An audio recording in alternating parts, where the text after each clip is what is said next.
Why did Xbox and Bethesda Softworks keep review copies of Starfield back from UK and European voices? It's a very interesting question, isn't it? Is it because they didn't have enough? For a digital-first product, that seems unlikely. Was it because they forgot we existed? That's possible.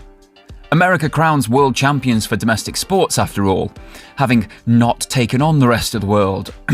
Cough, cough, basketball World Cup, cough, cough. There is a distinct possibility they don't know we exist. More likely, though, it was to control the narrative. The publications left out are not ones to toe a party line or say what developers want them to say in a review. They are honest and will call out faults, which is great for the reader, viewer, or however else people are taking in that media, but not so much for a publisher desperately needing a win. You see, Starfield needed to deliver. It was the last chance saloon for Bethesda after Fallout 76 and Redfall, but it was also looking like last chance saloon for Xbox as a whole, especially with Phil Spencer's words of just a few months prior. Like, the continuity from generation to generation is so strong. I see a lot of pundits out there that kind of want to go back to the time where we all had cartridges and discs and every new generation was a clean slate and you could switch the whole console share. That's just not the world that we are in today. There is no world where Starfield's an 11 out of 10 and people start selling their PS5s. That's not going to happen. There was backtracking, PR managing, and a lot of, well, actualize, before launch when content creators and outlets explained why they wouldn't have a Starfield review live come embargo day. Ever question why SkillUp doesn't have a Starfield review but does for Immortals of Avium?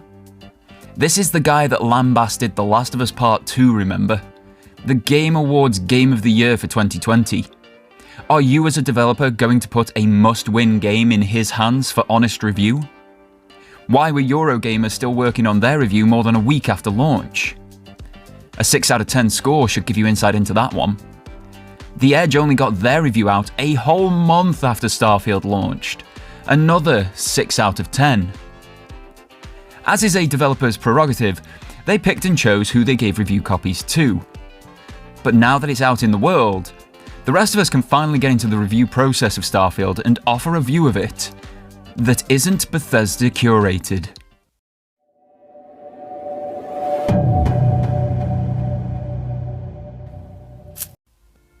Starfield is okay. In its best moments, you rocket down a rabbit hole of events that create their own narrative.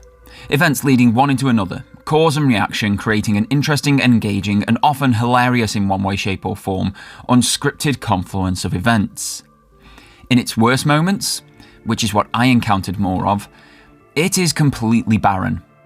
There is no life, no engagement, no activity, substance.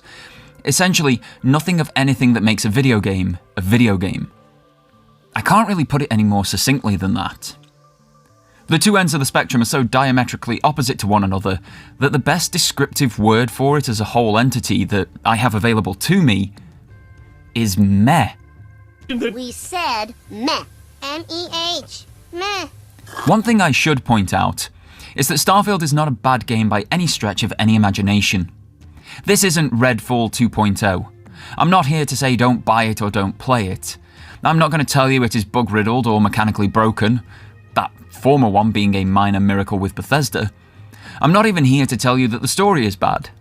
It's actually neither good nor bad, it's just sort of there, serviceable to push the gameplay around it. What is bad about Starfield is the disappointment you feel while playing the game at what could have been, poor design choices, and the sheer boredom that you encounter. There is a wealth of content in Starfield. There are 1,000 planets after all. Granted, you travel to them via menu screens rather than spaceships, which is very disappointing, but you can visit 1,000 planets and do stuff on all of them. Or you could ignore about 990 of those planets and your experience won't be affected at all. It is a great thing, however, to have that level of freedom of choice. But I have a confession for you folks. I haven't finished Starfield. In fact, I don't think I ever will. And that should be all of the review you need. But to avoid the flaming torches and pitchforks, I'm about 10 hours into the game, and when writing this, I haven't played it in a week and a half. It'll be about 2 weeks longer by the time this video goes live, and I've had zero inclination to return in that time frame. My reason? Despite that wealth of content and freedom of choice, I am completely bored and disengaged from everything that is happening in-game. Whilst there is such a high quantity of things to do, none of them are high quality. They aren't deep or meaningful. They're all surface-level busywork to artificially inflate playtime numbers. And that sucks. I had heard amazing stories before launch of exceptional happenings in-game. The praising of New Game Plus and how things evolve on your 10th, 12th and 13th playthrough and so on. The problem for me with those positive viewpoints is that they demand many tens of hours, maybe even hundreds of hours, before things start to get good. I'm 10 hours in, and I'm completely disengaged. To put another 10 to 20 hours in, just to finish the story once, is so unenticing to me that I would rather pick up a second full-time job than play any more of Starfield. At least I'd get paid for the second job. And just to put this out there, I'm a person who takes pride in finishing the games that they start. But to achieve that, there has to be a level of give and take. My time and money should be respected by the game's developer. They should deliver an engaging experience that feels worth that time and monetary investment that I am making. The 17th pirate fight in 2 hours, which is a copy-paste of the previous 16, does not achieve that. But let's get specific, shall we? How has Starfield bored me? I want to rewind to the very beginning of the game. The first hour. The most important hour. This is where a game either captivates or loses its audience, especially in a service such as Game Pass, where people can just try a game and see if it's good for them and immediately drop it if it isn't. And that first hour is poor. It's not from a narrative standpoint, though. I actually kind of like the intrigue setup that is created before you get to the first major settlement of New Atlantis. It's not the best story out there. In fact, we've seen it hundreds of times before. But when something works, it works. And the narrative of, I've had visions from touching a weird alien artifact, and this means I now have to be part of an investigation to find out what all this means for fear the universe might end or something, is a perfectly acceptable premise to push the gameplay along. But that gameplay is awful. The first 20 minutes or so is a follow quest. One of the, come with me while I dump exposition upon you type quests. The problem with that is, 1, these quests were boring over 10 years ago in Assassin's Creed Black Flag, and 2, if they do have to be present, make the damn NPC move as fast as the main character. God of War Ragnarok from November 2022 got this right. Characters would talk and interact during traversal, but they would all move at the speed of the player character, in whatever direction they were heading. The conversations were written and recorded to be told in strategic timeframes to ensure that they fit in with specific traversal areas. Or they had a means to interrupt the conversation and return to it later in a very natural manner. Starfield, on the other hand, has this. An NPC walking at what appears to be a quarter of the player character pace when the player is walking backwards. This is the only gameplay that you have for nearly 10 minutes, as the very first interaction of the game. I was so done with this 15-year-old design philosophy that I was seeing how far away I could get and what I could do before the NPC could catch up with me to breathe some life into the game. 10 minutes, folks. This is the first 10 minutes of Starfield, and I'm already looking to self-imposed challenges to keep me engaged. You may think it petty to offer such harsh criticism to the first 10 minutes of the game. There's many hundreds of hours thereafter. But this design choice is front and center. It's the first thing that you encounter in Starfield. And it's boring. The first thing that they let you interact with is a design that was annoying and disengaging in 2012 and ejected by the rest of the industry by 2016. At best, This is 7 years or an entire console generation out of date, and it isn't good enough as the first taste of the game in 2023. But once that first 20-ish minutes of follow quests are up, you get to go shooty shoot. Gunplay in Starfield, even with the basic guns, is far better than in any previous Bethesda title. It's responsive, immediate, and feels generally good. We're not talking Bungie levels of gameplay here, but it is definitely good enough to be used throughout the entire title. Completing the shooting section, however, then presents the next poor design choice. Cutscenes. Immediately after this fight and looting session, you enter into a cutscene between your boss and the newly arrived space trader dude. That's how much their names seem to matter in the grand scheme of things after 10 hours of gameplay. And this background footage is the cutscene. Back in 2018, with Ubisoft's Assassin's Creed Odyssey, I spoke out against these stationary camera flick cutscenes, because they are laziness personified. All that's happening is a forced camera angle is being utilised to zoom in on specific characters when talking. This conversation, these animations, everything being shown in this cutscene would still happen without the forced camera angles. This design choice is a halfway house of cutscenes. It means they don't just leave you in control of the character or viewpoint, as would happen in a real conversation or a game like Destiny 2, which granted also means you could just walk away, but they also don't have to render cutscenes in-engine to include your character and those talking, fully animated, lit, and so on. This choice is the easiest to implement to keep the player in a specific spot without removing their perceived autonomy, and still appear as if you've actually done some work as a development studio.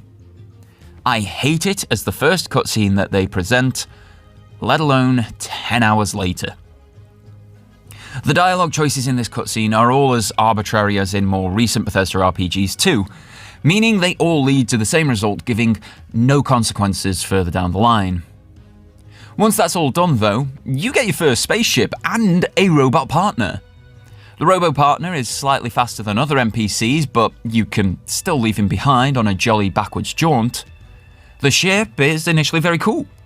You can mooch about inside, interact with a few specific things, and then get into the cockpit and launch yourself into space.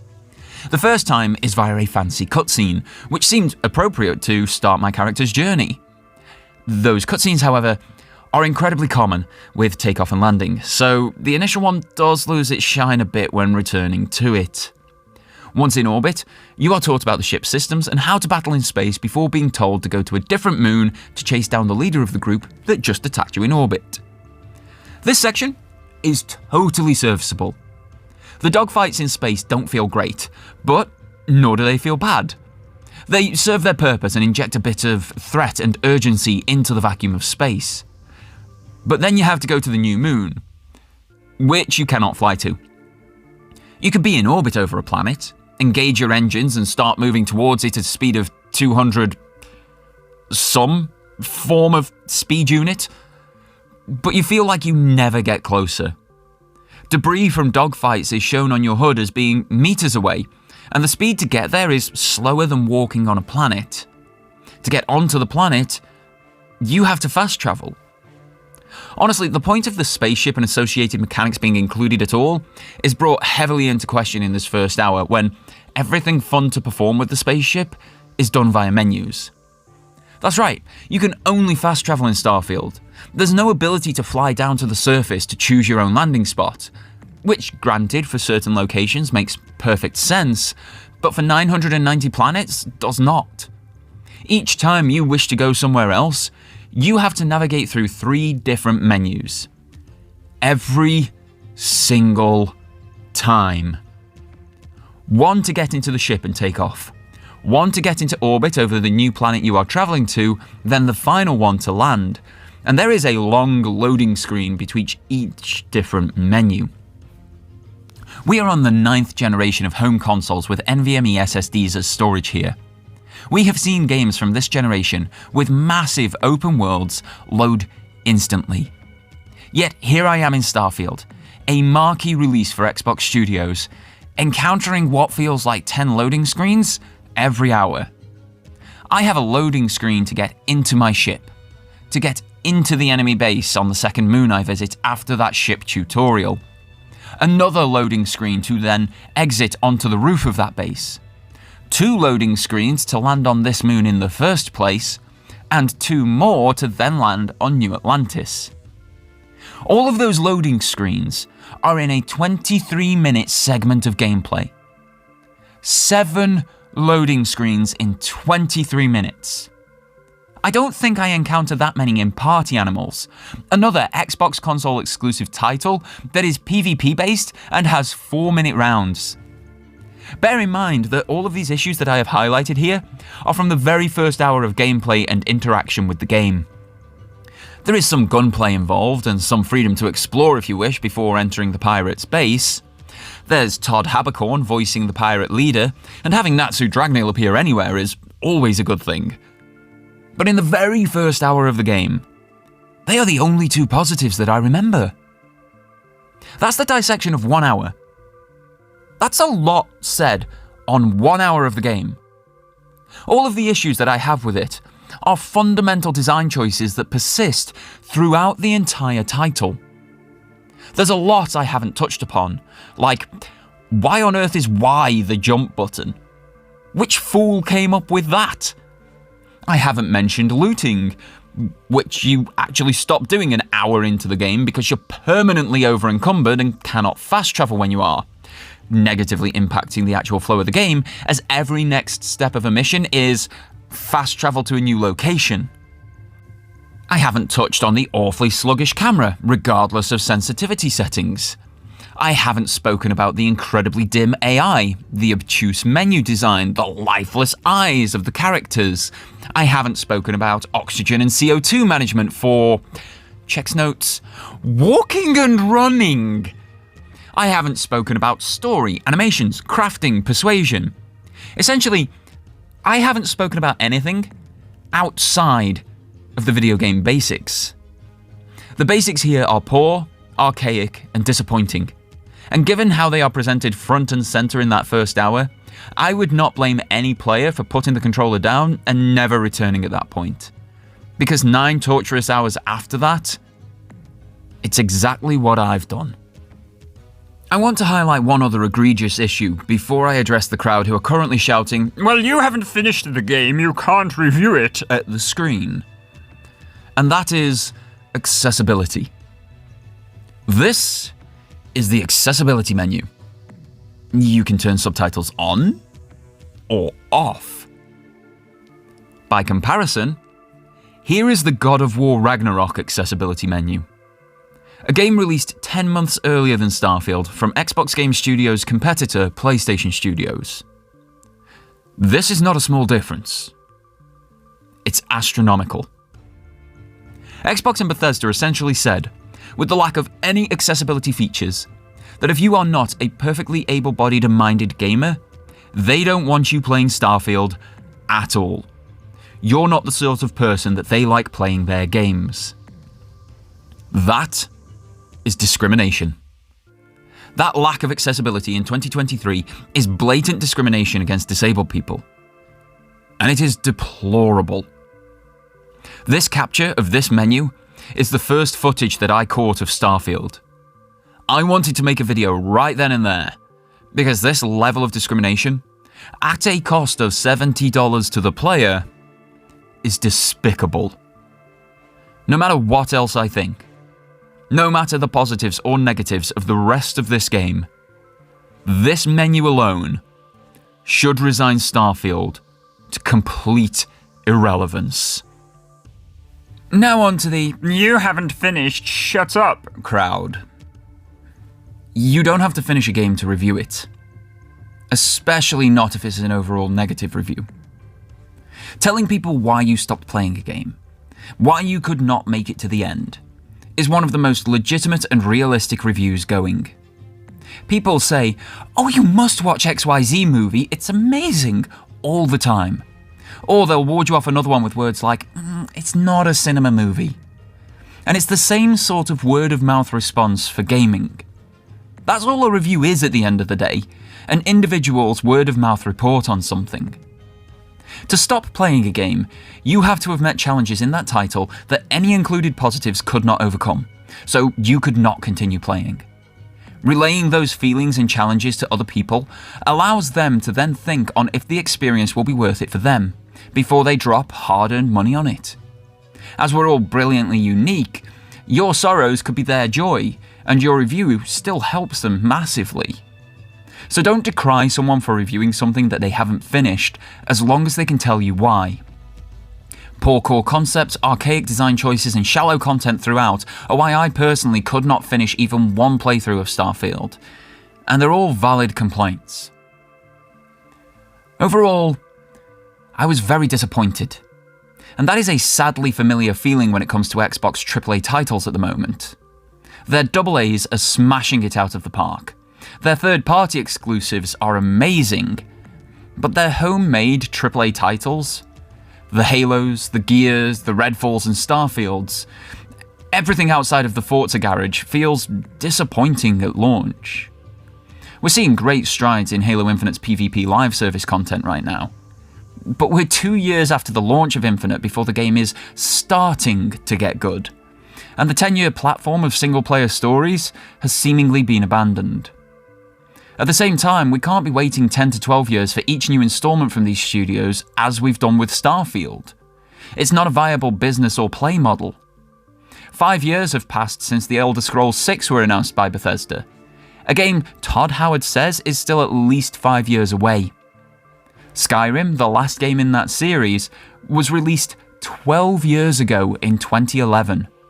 It'll be 17 years between installments if 6 releases in 5 years' time. The initiative was announced as a newly created Xbox studio, the proper way to grow a studio portfolio by the way, at E3 in 2018. 5 years later, nothing has been seen from them. Starfield for me is the latest example in an ever-growing list of AAA failures from Xbox game studios. There are positives in it, but they aren't numerous or regular enough to overcome the negatives. There is obviously some form of management issue at the top of Xbox game studios, and it's sad to see situations like Starfield keep cropping up, where the initial thought has promise, but the delivery of that promise is missing when the supposed finished product is shipped out of the door. If you like deep, varying RPGs, Starfield isn't for you. If you like a science fiction space opera, Starfield isn't for you.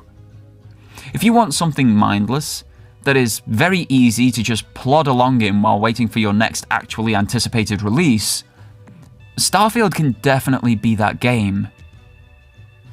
It's not one, however, that I would ever readily recommend.